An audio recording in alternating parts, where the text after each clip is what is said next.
بسم اللہ الرحمن الرحیم۔ السلام علیکم رحمۃ اللہ وبرکاتہ۔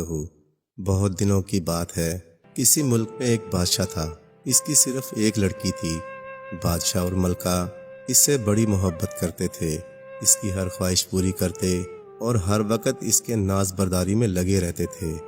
شہزادی بہت خوبصورت تھی۔ ایک دن وہ اپنے باغ میں ٹہل رہی تھی کہ یکایک غائب ہو گئی۔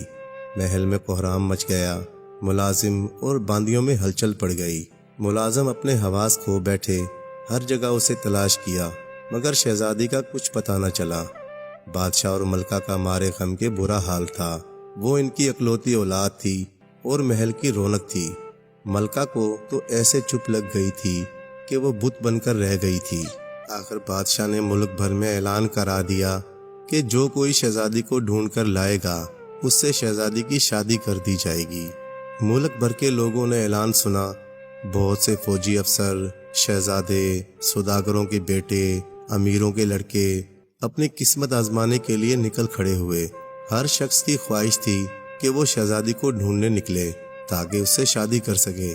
شہزادی اتنی ہی خوبصورت تھی کہ ہر شخص اس سے شادی کرنا چاہتا تھا۔ یہ سب دور دراز کے ملکوں تک گئے، جنگلوں پھرے، مگر شہزادی کا کہیں پتہ نہ چلا۔ آخر تھک ہار کر بیٹھ گئے۔ بادشاہ کے محل کے قریب ایک غریب لکڑہارا تھا۔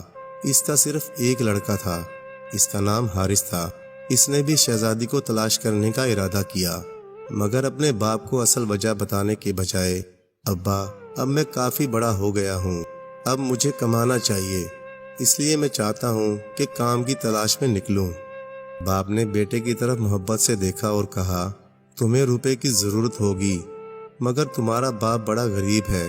روپے کے علاوہ تمہیں جس چیز کی ضرورت ہو میں دینے کو تیار ہوں۔ نہیں، مجھے صرف آپ کی دعاؤں کی ضرورت ہے، حارث نے کہا۔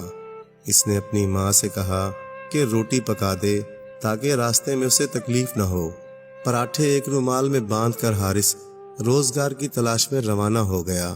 وہ چلتا گیا، میدانوں، جنگلوں، صحراؤں سے گزرتا ہوا وہ ایک چھوٹی سی پہاڑی پر پہنچا۔ اب وہ بہت تھک گیا تھا۔ اس نے سوچا کچھ کھا لوں۔ اس نے اپنا رومال کھولا اور کھانے لگا۔ ابھی اس نے کھانا شروع بھی نہ کیا تھا کہ ایک پختہ قد بوڑھا آ موجود ہوا۔ اس نے سرخ رنگ کی لمبی قبا پہن رکھی تھی، سر پر بڑا سا پگڑ بندھا ہوا تھا۔ وہ بڑا دبلا پتلا تھا، بھویں سفید ہو چکی تھیں اور وہ تھوڑا تھکا سا لگ رہا تھا۔ بیٹا، میں بہت بھوکا ہوں، مجھے بھی کچھ کھلاؤ، اس نے کہا اور بڑے میاں جھپٹ کر بیٹھ گئے۔ کھانا کھا چکنے کے بعد بڑے میاں نے حارث کا شکریہ ادا کیا اور چلتے چلتے کہا، بیٹے، یوں تو میں بہت بوڑھا ہو گیا ہوں، تم نے اس وقت میرا دل خوش کر دیا ہے۔ یاد رکھو، اگر کسی وقت تمہیں ضرورت ہو تو مجھے ضرور یاد کرنا، میں فوراً چلا آؤں گا۔ میرا نام سرخ پوش ہے۔ یہ کہہ کر بڑے میاں غائب ہو گئے۔ حارث پھر چل پڑا۔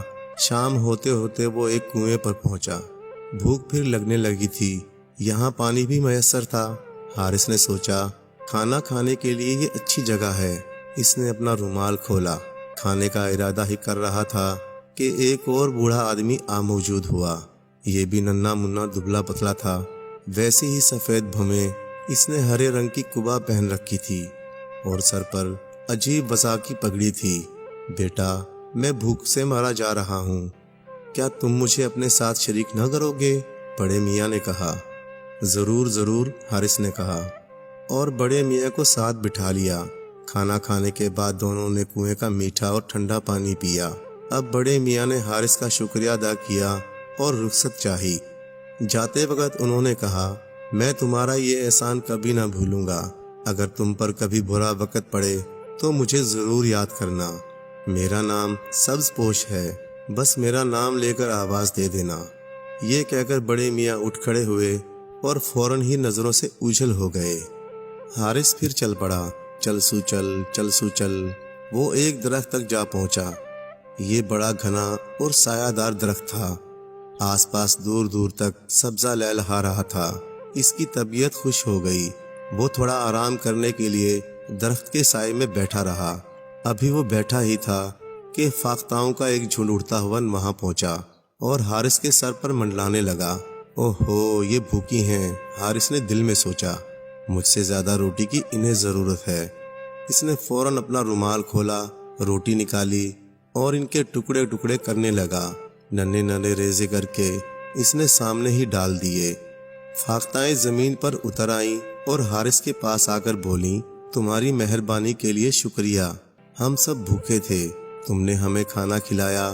اگر کبھی تمہیں ہماری مدد کی ضرورت ہو تو ہمیں ضرور یاد کرنا، ہم جہاں کہیں بھی ہوں تمہاری آواز سن لیں گے۔ یہ کہہ کر فاختائیں رخصت ہوئیں اور دوسری فاختاؤں کے ساتھ اڑ گئیں۔ اب شام ہونے کو تھی۔ حارث کو رات گزارنے کے لیے ایک ٹھکانے کی ضرورت تھی۔ وہ جلد از جلد کوئی ایسی جگہ ڈھونڈ لینا چاہتا تھا جہاں رات بسر کر سکے۔ کچھ دور چلنے کے بعد ایک پہاڑی کے دامن میں ایک غار نظر آیا۔ حارث نے اس میں نظر ڈالی۔ بہت وسیع غار تھا، اس میں درجنوں بھینسیں بندھی ہوئی تھیں۔ اس کے باوجود ایک اونچا سا قدرتی چبوترا تھا جس پر 3-4 آدمی آسانی سے سو سکتے تھے۔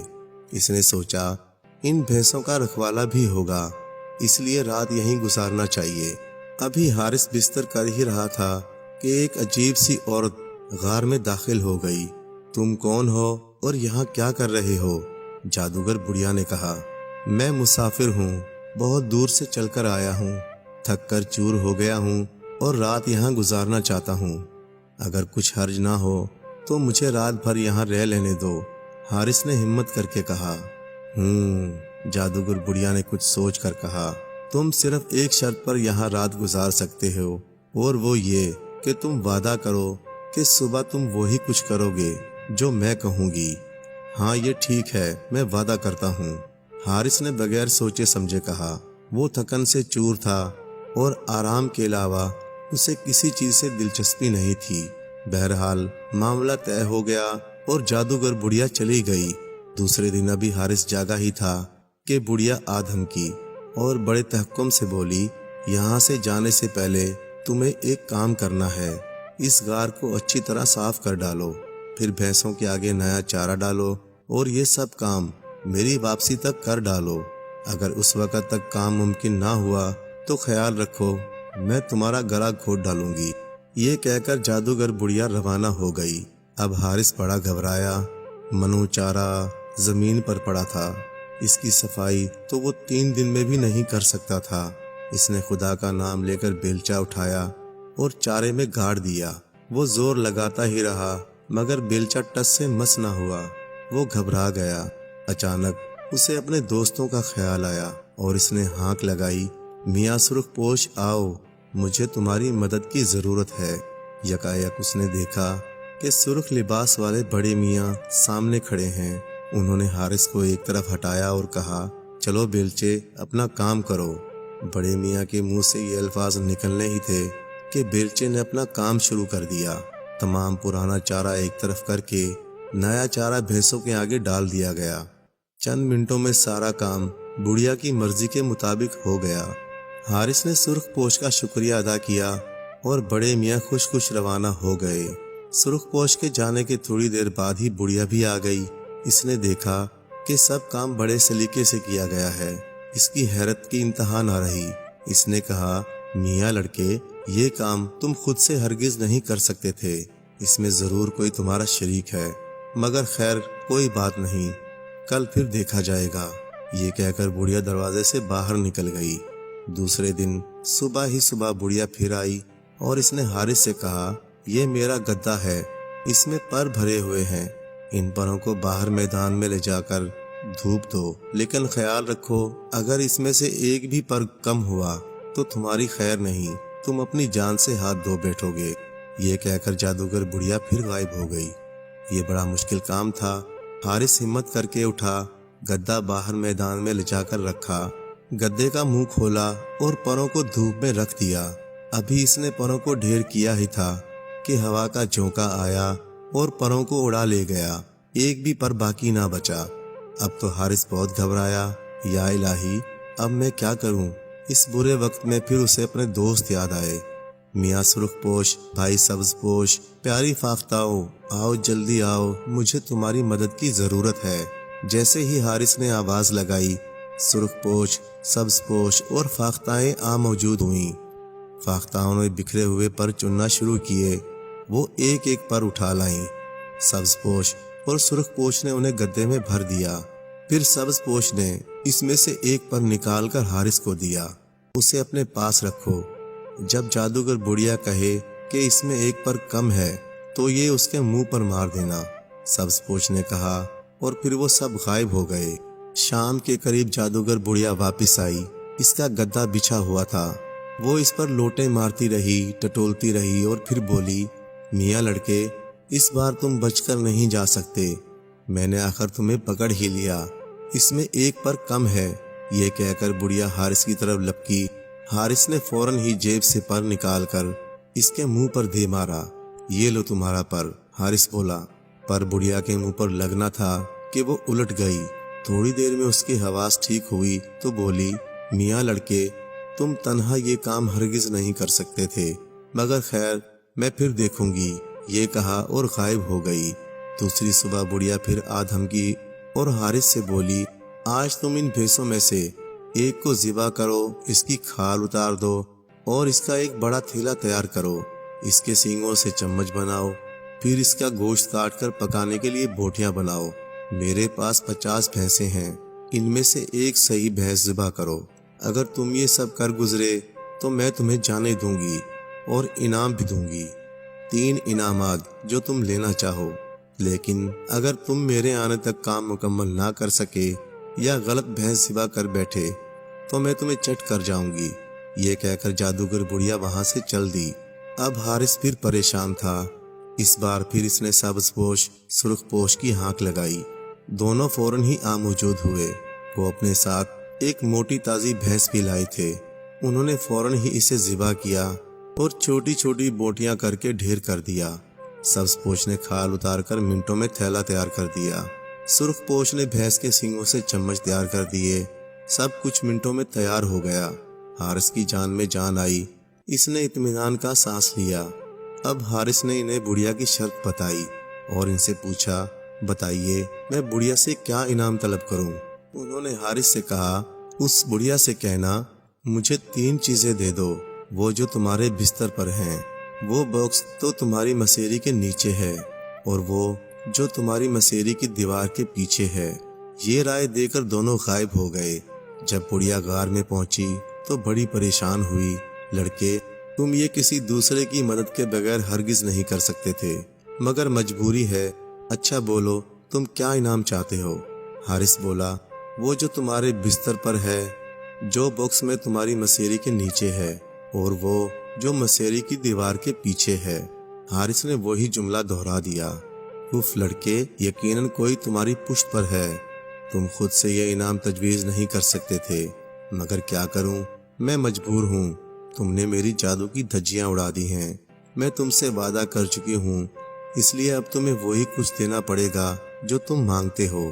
یہ کہہ کر وہ اپنے کمرے میں گئی اور ایک دروازہ کھولا۔ اچانک ایک خوبصورت لڑکی دروازے سے باہر نکل آئی۔ یہ بادشاہ کی شہزادی تھی جو اپنے باغ میں ٹہلتے ہوئے غائب ہو گئی تھی۔ اب اس نے بستر کے نیچے سے ایک صندوق نکالا اور اس کا ڈھکن کھول دیا۔ یہ صندوق ہیرے جواہرات سے بھرا ہوا تھا۔ یہ بھی تمہارا ہے، بڑھیا نے بڑی مجبوری سے کہا، اور آخر میں اپنی مسیری کے پاس والی دیوار کا دروازہ کھول دیا۔ سامنے ایک خوبصورت بادبانی جہاز کھڑا تھا۔ بڑھیا نے کہا، یہ ایک طلسمی جہاز ہے، یہ بغیر کسی ملا کے تمہیں اس مقام تک پہنچا سکتا ہے، بس اسے حکم دینے کی دیر ہوتی ہے۔ اب تم اپنے انعامات لو اور گھر کی راہ لو۔ حارث نے جواہرات کا صندوق اٹھایا، شہزادی کو ساتھ لیا اور جہاز پر سوار ہو گیا۔ صندوق کو ایک محفوظ جگہ پر رکھا، شہزادی کے لیٹنے بیٹھنے کے لیے مناسب بندوبست کیا اور پھر خود بھی بیٹھ گیا۔ یکایک آسمان پر چند فاختائیں نمودار ہوئیں۔ یہ اس کی پرانی دوست تھیں، وہ جہاز پر منڈلاتی رہیں۔ انہوں نے کہا، حارث جاؤ سدھارو، خدا تمہیں خوش رکھے۔ حارث نے دیکھا کہ ساحل پر سبز پوش اور سرخ پوش بھی موجود تھے اور چلا چلا کر اسے خدا حافظ کہہ رہے تھے۔ حارث کا جی بھر آیا، اس کی آنکھیں چھلک اٹھیں، کیسے دوستی سے چھوٹ رہے تھے۔ مصیبت اور برے وقت میں کام آنے والے دوست۔ حارث جہاز میں روانہ ہوا اور اپنے شہر پہنچ گیا۔ بادشاہ اور ملکہ شہزادی کو دیکھ کر بہت خوش ہوئے۔ انہوں نے حارث کو محل میں ہی روک لیا۔ حارث نے کہا وہ صرف اس شرط پر محل میں رہ سکتا ہے کہ اس کے باپ کو بھی یہاں رہنے کی جگہ دی جائے۔ بادشاہ فوراً راضی ہو گیا، چنانچہ حارث کا باپ بھی محل میں ہی رہنے لگا۔ بادشاہ نے حارث کی شادی شہزادی سے کر دی اور وہ سب ہنسی خوشی زندگی گزارنے لگے۔ معزز ناظرین، آپ سے چھوٹی سی گزارش ہے، اگر ویڈیو اچھی لگے تو لائک کر دیں اور کمنٹ کر دیں، اور ابھی تک آپ نے میرے چینل کو سبسکرائب نہیں کیا تو برائے مہربانی میرے چینل کو سبسکرائب کر دیں۔ جزاک اللہ۔